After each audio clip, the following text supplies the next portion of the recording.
Welcome back to the System Read podcast. Today we are deep diving into the foundational text of wealth systems, The Millionaire Next Door by Stanley and Danko.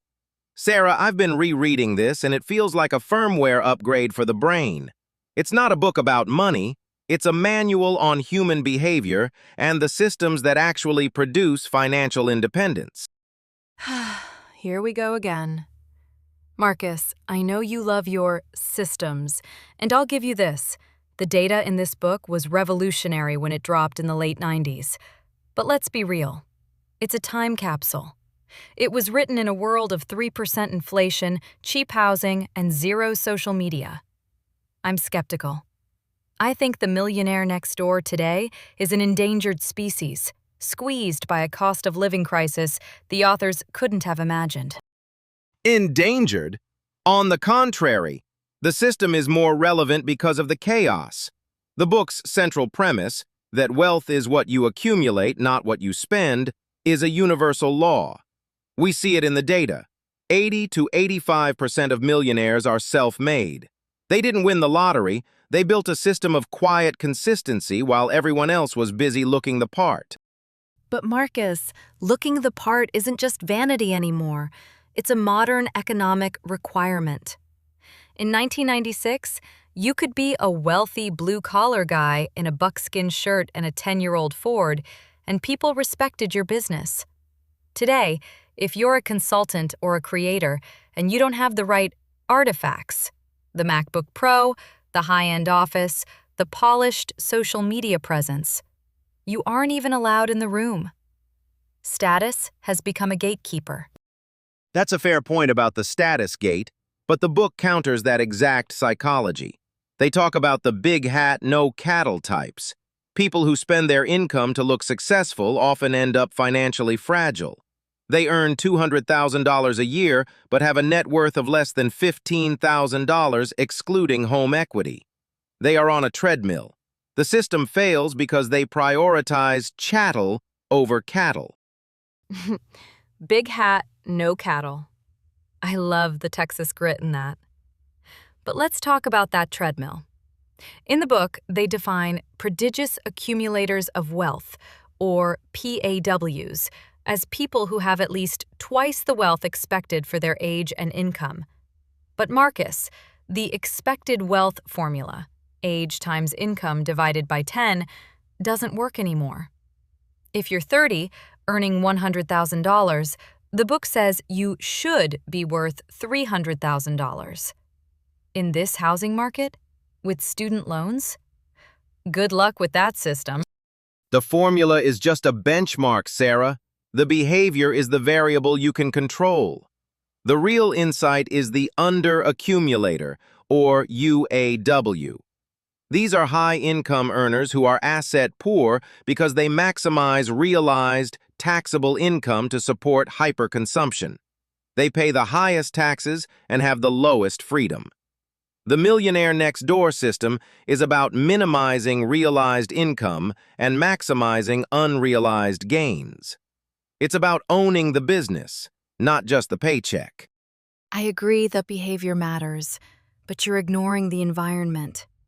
The book says millionaires live in homes valued at under $300,000. Marcus, you can't buy a parking spot in Brooklyn or Austin for $300,000 today. The authors argue that living in a high-status neighborhood forces you to overspend to keep up with the Joneses. But today, every neighborhood is a high-status neighborhood because of the internet. You aren't just comparing yourself to your neighbor. You're comparing yourself to an influencer in Dubai on your phone 24/7. That is exactly why the inoculation system is so vital. The most successful millionaires Stanley studied inoculated themselves against high-consumption lifestyles. They chose to live in modest areas where they were richer than their neighbors. If you're a PAW, you don't care about the influencer in Dubai. You care about your go-to-hell fund, the wealth required to live for 10 or more years without working. That's true power. The go-to-hell fund. It's a great phrase. But the book also talks about economic outpatient care, or EOC. This is where I think the book feels a bit harsh. It says that giving cash gifts to adult children weakens the weak and makes them less productive. Marcus, in a world where a down payment on a starter home is $100,000, is a parent weakening their child by helping them?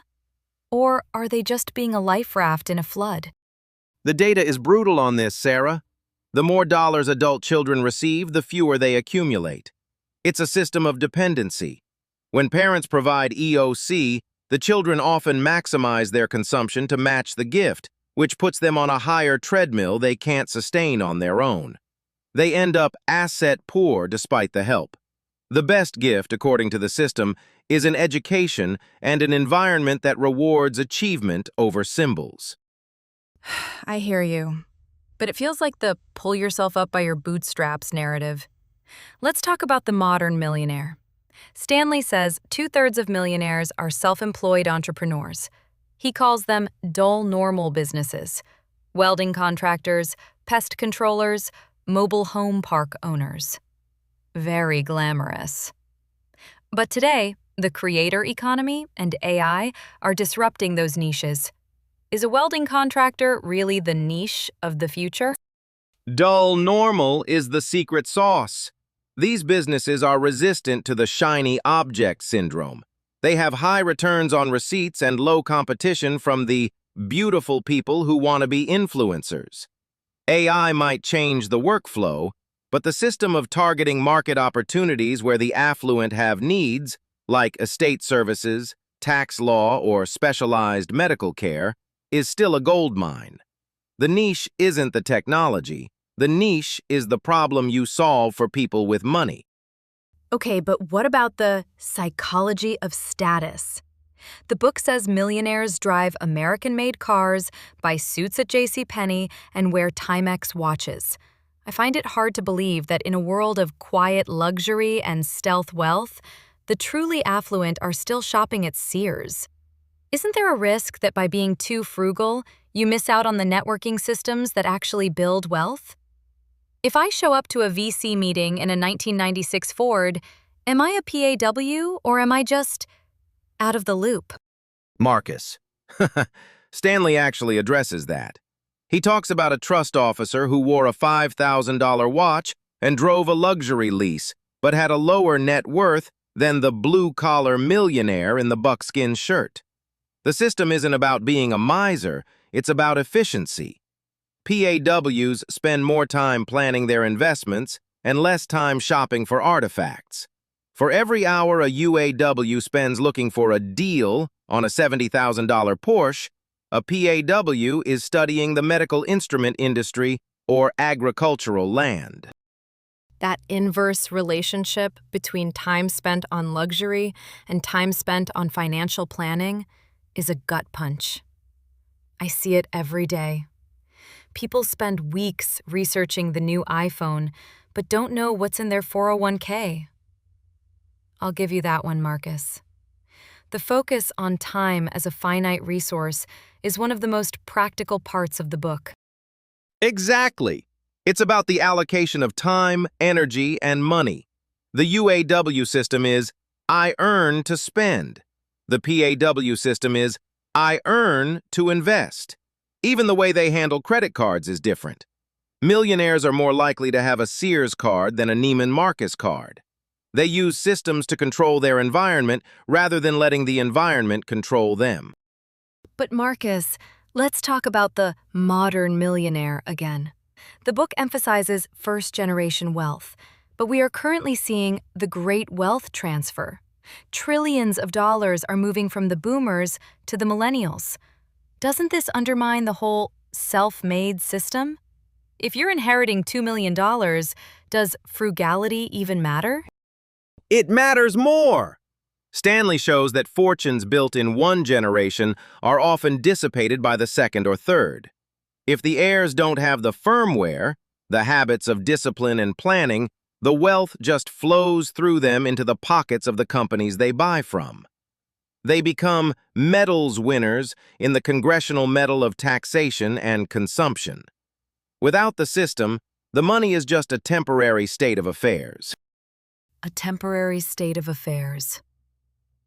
That's a chilling way to put it. I suppose I'm coming around to your firmware idea. But I still think the book needs a 21st century patch. It needs to account for the fact that the entry price for the middle class has skyrocketed. Frugality isn't a superpower if it only covers the interest on your debt. I don't disagree. The environment is harder. The headwinds are real. But that's why you need the system. You can't control the housing market or the federal deficit, but you can control whether you buy a new car every 2 years. You can control whether you spend 60 hours a month on social media or 10 hours planning your financial future. The system is the only thing that gives you a fighting chance against a culture designed to keep you broke.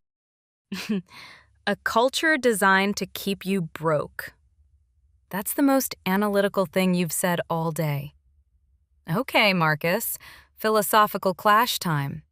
Is The Millionaire Next Door the most important finance book ever, or is it a relic of a simpler time? It's a timeless map of the human heart's relationship with status and security. It's the Cinderella story of Sarah, who worked her way up and became independent while her subsidized sister stayed fragile. It's about the freedom that comes from not needing to impress anyone. And I'll say it's a vital warning about the big hat trap. But it's also a reminder that opportunity isn't equally distributed. It's a book that needs to be read with a critical eye toward today's inequality, but with a deep respect for the discipline it preaches. I still think Marcus is a bit of a tightwad, though. I prefer the term prodigious accumulator. Whatever helps you sleep at night, Marcus. Just don't make me order off the $1 value menu. No promises. But that's the debate. Systems versus reality. Habits versus opportunity. And in the end, maybe the millionaire next door is just the person who figured out that happiness isn't for sale. Perfect. That's a wrap for the system read. Go build your Go to Hell fund, everyone. See you next week. See you then. Now, Marcus, about that $18 haircut. It's a classic, Sarah. It's a classic. Thank you for listening to this discussion on the System Read podcast. If you enjoyed this episode, please hit the like button and subscribe to ensure you don't miss our upcoming deep dives.